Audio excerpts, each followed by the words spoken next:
The Odyssey by Homer, translated by Samuel Butler. Book 22. Then Ulysses tore off his rags and sprang on to the broad pavement with his bow and his quiver full of arrows. He shed the arrows onto the ground at his feet and said, "The mighty contest is at an end. I will now see whether Apollo will vouchsafe it to me to hit another mark, which no man has yet hit." On this he aimed a deadly arrow at Antinous, who was about to take up a two-handed gold cup to drink his wine, and already had it in his hands. He had no thought of death. Who amongst all the revellers would think that one man, however brave, would stand alone among so many and kill him? The arrow struck Antinous in the throat, and the point went clean through his neck, so that he fell over and the cup dropped from his hand, while a thick stream of blood gushed from his nostrils. He kicked the table from him and upset the things on it, so that the bread and roasted meats were all soiled as they fell over onto the ground. The suitors were in an uproar when they saw that a man had been hit. They sprang in dismay, one and all of them, from their seats and looked everywhere towards the walls. But there was neither shield nor spear, and they rebuked Ulysses very angrily. "Stranger," said they, "you shall pay for shooting people in this way. You shall see no other contest. You are a doomed man. He whom you have slain was the foremost youth in Ithaca, and the vultures shall devour you for having killed him." Thus they spoke, for they thought that he had killed Antinous by mistake, and did not perceive that death was hanging over the head of every one of them. But Ulysses glared at them and said, "Dogs, did you think that I should not come back from Troy? You have wasted my substance, have forced my women servants to lie with you, and have wooed my wife while I was still living.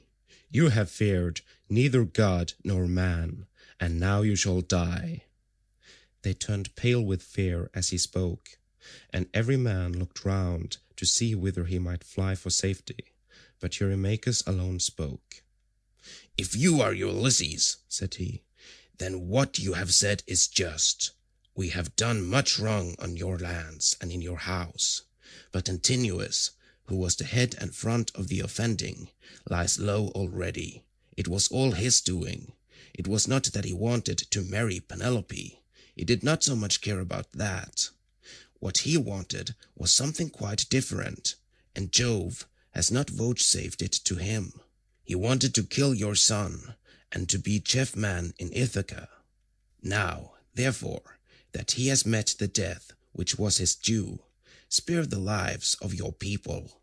We will make everything good among ourselves, and pay you in full for all that we have eaten and drunk.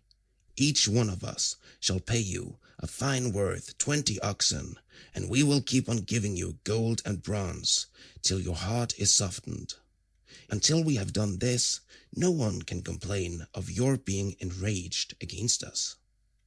Ulysses again glared at him and said, "Though you should give me all that you have in the world, both now and all that you ever shall have, I will not stay my hand till I have paid all of you in full. You must fight or fly for your lives, and fly. Not a man of you shall." Their hearts sank as they heard him, but Eurymachus again spoke, saying, "My friends, this man will give us no quarter.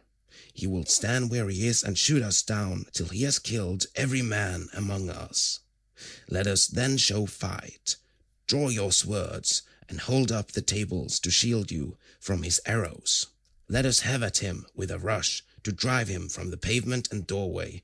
We can then get through into the town and raise such an alarm as shall soon stay his shooting." As he spoke, he drew his keen blade of bronze, sharpened on both sides, and with a loud cry sprang towards Ulysses. But Ulysses instantly shot an arrow into his breast that caught him by the nipple and fixed itself in his liver. He dropped his sword and fell doubled over his table. The cup and all the meats went over unto the ground as he smote the earth with his forehead in the agonies of death, and he kicked the stool with his feet until his eyes were closed in darkness.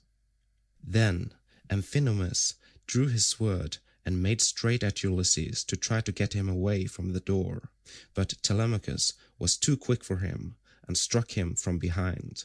The spear caught him between the shoulders and went right through his chest, so that he fell heavily to the ground and struck the earth with his forehead. Then Telemachus sprang away from him, leaving his spear still in the body, for he feared that if he stayed to draw it out, some of the Achaeans might come up and hack at him with a sword, or knock him down. So he set off at a run, and immediately was at his father's side. Then he said, "Father, let me bring you a shield, 2 spears, and a brass helmet for your temples. I will arm myself as well, and bring other armor for the swineherd and the stockman, for we had better be armed." "Run and fetch them," answered Ulysses, "while my arrows hold out, or when I am alone, they may get me away from the door." Telemachus did as his father said, and went off to the storeroom where the armor was kept. He chose 4 shields, 8 spears, and 4 brass helmets with horsehair plumes. He brought them with all speed to his father, and armed himself first, while the stockman and the swineherd also put on their armor, and took their places near Ulysses. Meanwhile, Ulysses, as long as his arrows lasted, had been shooting the suitors one by one, and they fell thick on one another. When his arrows gave out, he set the bow to stand against the end wall of the house by the doorpost, and hung a shield 4 hides thick about his shoulders. On his comely head he set his helmet, well wrought, with a crest of horsehair that nodded menacingly above it, and he grasped 2 redoubtable bronze-shod spears. Now there was a trap-door on the wall, while at one end of the pavement there was an exit leading to a narrow passage, and this exit was closed by a well-made door. Ulysses told Philoetius to stand by this door and guard it, for only one person could attack it at a time. But Agelaus shouted out, "Cannot someone go up to the trapdoor and tell the people what is going on? Help would come at once, and we should soon make an end of this man and his shooting." "This may not be, Agelaus," answered Melanthius. "The mouth of the narrow passage is dangerously near the entrance to the outer court. One brave man could prevent any number from getting in. But I know what I will do. I will bring your arms from the storeroom, for I am sure it is there that Ulysses and his son have put them." On this, the goatherd Melanthius went by back passages to the storeroom of Ulysses' house. There he chose 12 shields, with as many helmets and spears, and brought them back as fast as he could give them to the suitors. Ulysses' heart began to fail him when he saw the suitors putting on their armor and brandishing their spears. He saw the greatness of the danger, and said to Telemachus, "Some one of the women inside is helping the suitors against us, or it may be Melanthius." Telemachus answered, "The fault, father, is mine, and mine only. I left the storeroom door open, and they have kept a sharper lookout than I have. Go, Eumenes, to put the door to, and see whether it is one of the women who is doing this, or whether, as I suspect, it is Melanthius, the son of Dolius." Thus did they converse. Meanwhile, Melanthius was again going to the storeroom to fetch more armor, but the swineherd saw him, and said to Ulysses, who was beside him, "Ulysses, noble son of Laertes, it is that scoundrel Melanthius, just as we suspected, who is going to the storeroom. Say, shall I kill him, if I can get the better of him, or shall I bring him here, that you may take your own revenge for all the many wrongs that he has done in your house?" Ulysses answered, "Telemachus and I will hold these suitors in check, no matter what they do. Go back, both of you, and bind Melanthius hands and feet behind him, Throw him into the storeroom, and make the door fast behind you. Then fasten a noose about his body, and string him close up to the rafters from a high bearing post, that he may linger on in an agony." Thus did he speak, and they did even as he had said. They went to the storeroom, which they entered before Melanthius saw them, for he was busy searching for arms in the innermost part of the room. So the two took their stand on either side of the door and waited. By and by Melanthius came out with a helmet in one hand and an old dry-rotted shield in the other, which had been borne by Laertes when he was young, but which had been long since thrown aside, and the straps had become unsewn. On this the two seized him, dragged him back by the hair, and threw him struggling to the ground. They bent his hands and feet well behind his back, and bound them tight together with a painful bond as Ulysses had told them. Then they fastened a noose about his body and strung him up from a high pillar till he was close up to the rafters. And over him did you then vaunt, O swineherd Eumaeus, saying, "Melanthius, you will pass the night on a soft bed as you deserve. You will know very well when morning comes from the streams of Oceanus, and it is time for you to be driving in your goats for the suitors to feast on." There, then, they left him in a very cruel bondage, and having put on their armour, they closed the door behind them, and went back to take their places by the side of Ulysses, whereon the 4 men stood in the cloister, fierce and full of fury. Nevertheless, those who were in the body of the court were still both brave and many. Then Jove's daughter Minerva came up to them, having assumed the voice and form of Mentor. Ulysses was glad when he saw her, and said, "Mentor, lend me your help, and forget not your old comrade, nor the many good turns he has done you. Besides, you are my age-mate." But all the time he felt sure it was Minerva, and the suitors from the other side raised an uproar when they saw her. Agelaus was the first to reproach her. "Mentor," he cried, "do not let Ulysses beguile you into siding with him and fighting the suitors. This is what we will do. When we have killed these people, father and son, we will kill you too. You shall pay for it with your head.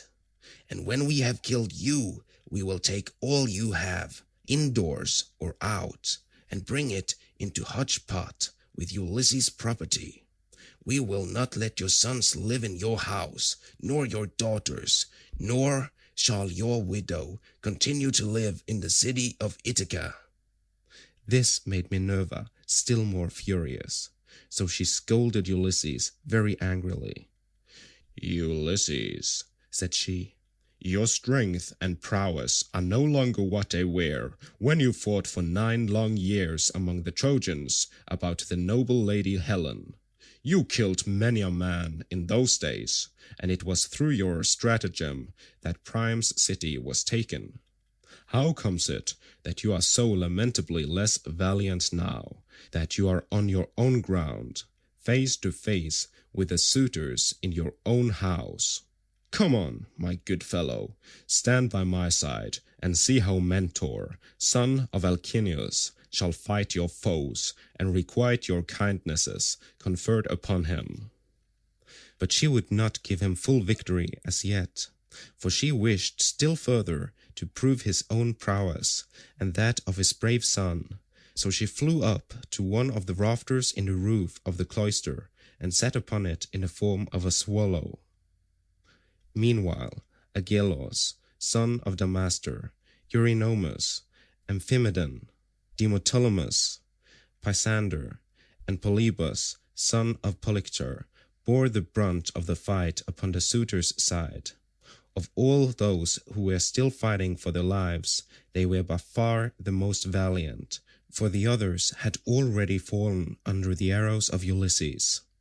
Agelaus shouted to them and said, "My friends, he will soon have to leave off, for Mentor has gone away after having done nothing for him but brag. They are standing at the doors unsupported. Do not aim at him all at once, but 6 of you throw your spears first, and see if you cannot cover yourself with glory by killing him. When he has fallen, we need not be uneasy about the others." They threw their spears as he bade them, but Minerva made them all of no effect. One hit the doorpost, another went against the door, the pointed shaft of another struck the wall, and as soon as they had avoided all the spears of the suitors, Ulysses said to his own men, "My friends, I should say we too had better let drive into the middle of them, or they will crown all the harm they have done us by killing us outright." They therefore aimed straight in front of them and threw their spears. Ulysses killed Demoptolemus, Telemachus Eurytus, Eumaeus Elatus, while the stockman killed Pisander. These all bit the dust, and as the others drew back into a corner, Ulysses and his men rushed forward and regained their spears by drawing them from the bodies of the dead. The suitors now aimed a second time, but again Minerva made their weapons for the most part without effect. One hit a bearing post of the cloister, another went against the door, while the pointed shaft of another struck the wall.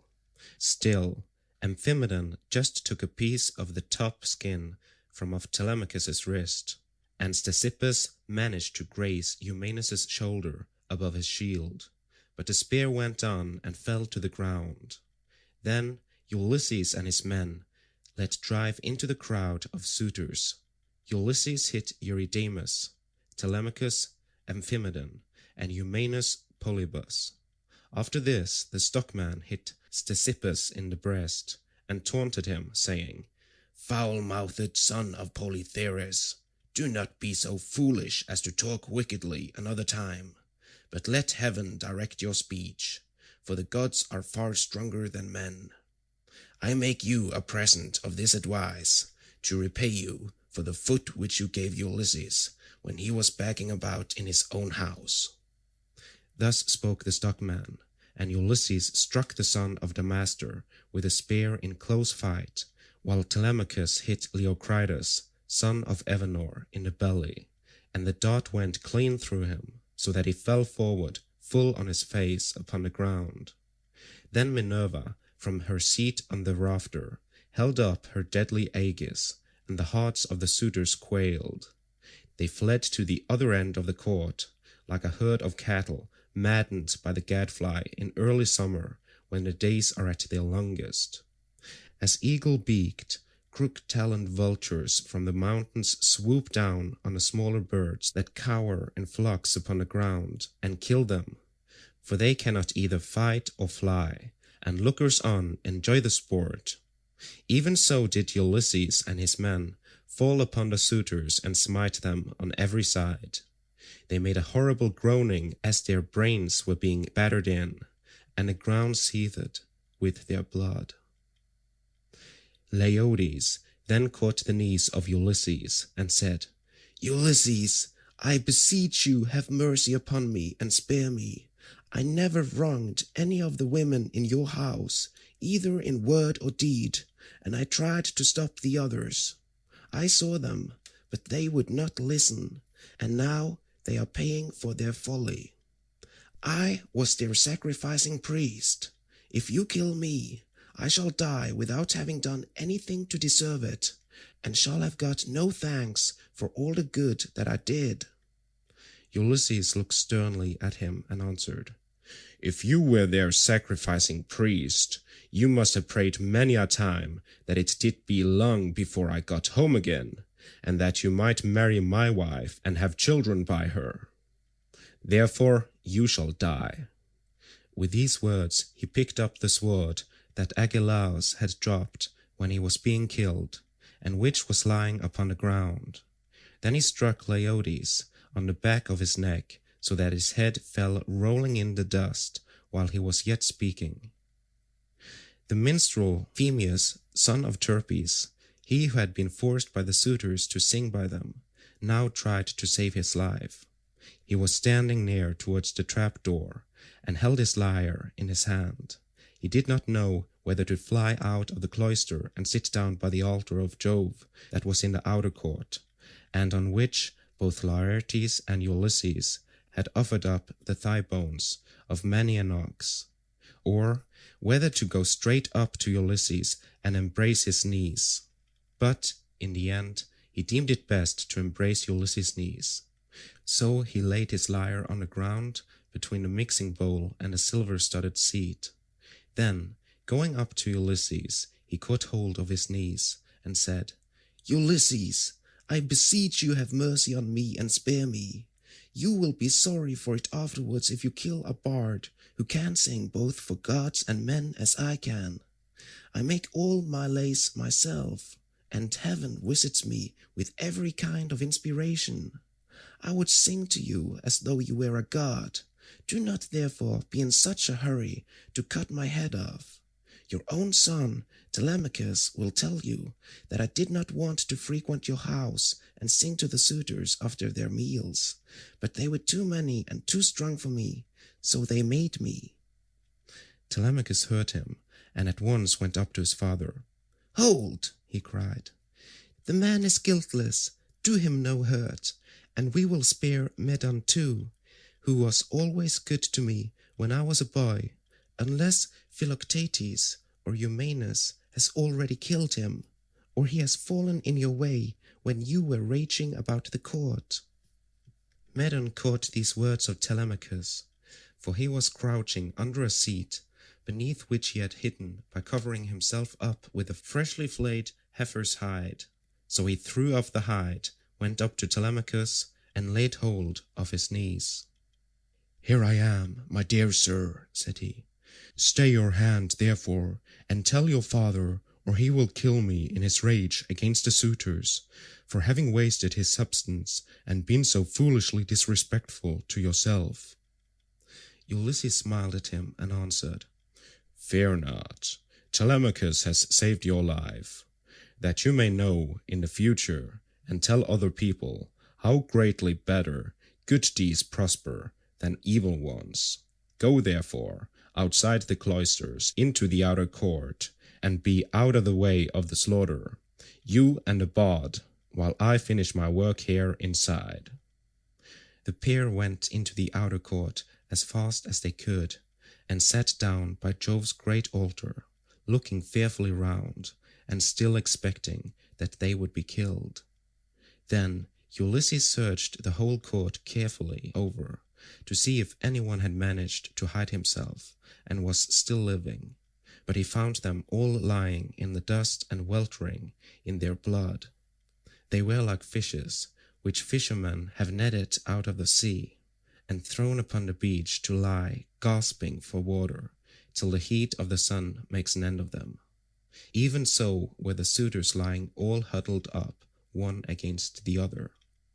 Then Ulysses said to Telemachus, Call nurse Euryclea, I have something to say to her. Telemachus went and knocked at the door of the women's room. Make haste, said he, you old woman who have been set over all the other women in the house. Come outside, my father wishes to speak to you. When Euryclea heard this, she unfastened the door of the women's room and came out, following Telemachus. She found Ulysses among the corpses, bespattered with blood and filth, like a lion that has just been devouring an ox, and his breast and both his cheeks are all bloody, so that he is a fearful sight. Even so was Ulysses besmirched from head to foot with gore. When she saw all the corpses and such a quantity of blood, she was beginning to cry out for joy, for she saw that a great deed had been done. But Ulysses checked her. Old woman, said he, rejoice in silence. Restrain yourself, and do not make any noise about it. It is an unholy thing to vaunt over dead men. Heaven's doom and their own evil deeds have brought these men to destruction, for they respected no man in the whole world, neither rich nor poor, who came near them, and they have come to a bad end as a punishment for their wickedness and folly.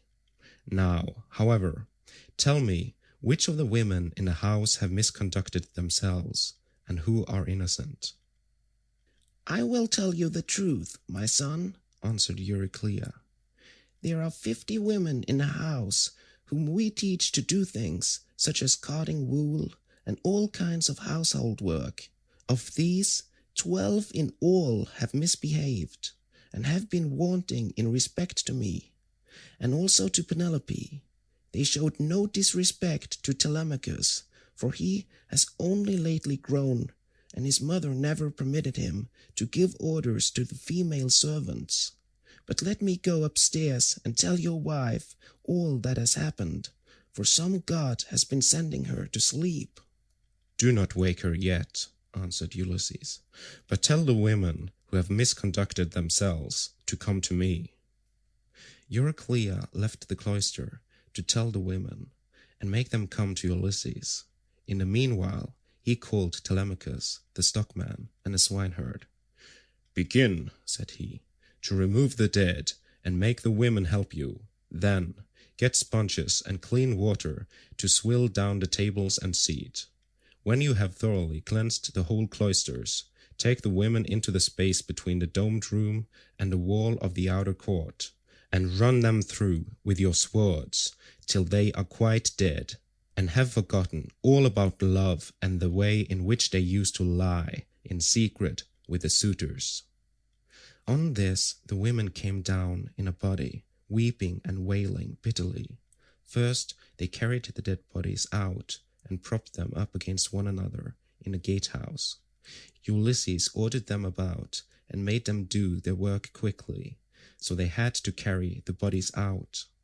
When they had done this, they cleaned all the tables and seats with sponges and water, while Telemachus and the 2 others shoveled up the blood and dirt from the ground, and the women carried it all away and put it out of doors.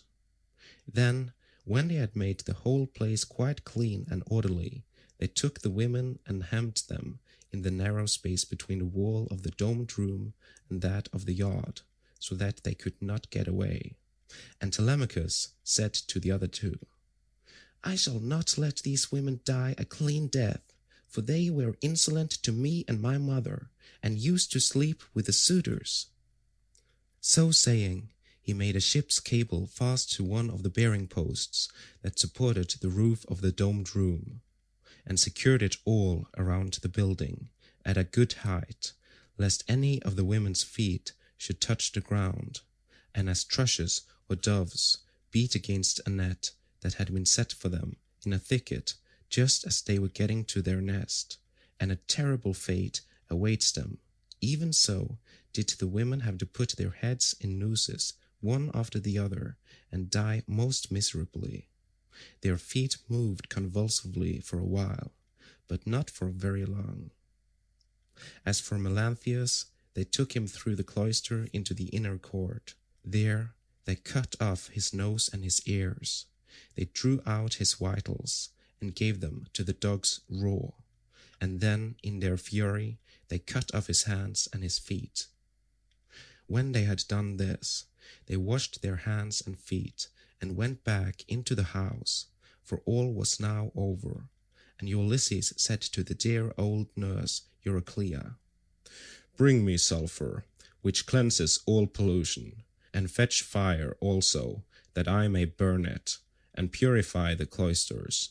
Go, moreover, and tell Penelope to come here with her attendants, and also all the maidservants that are in the house." "All that you have said is true," answered Euryclea. "But let me bring you some clean clothes, a shirt and cloak. Do not keep these rags on your back any longer. It is not right." "First, light me a fire," replied Ulysses. She brought the fire and sulphur, as he had bidden her, and Ulysses thoroughly purified the cloisters and both the inner and outer courts. Then she went inside to call the women and tell them what had happened, whereon they came from their apartment with torches in their hands, and pressed round Ulysses to embrace him, kissing his head and shoulders, and taking hold of his hands. It made him feel as if he should like to weep, for he remembered every one of them. End of Book 22.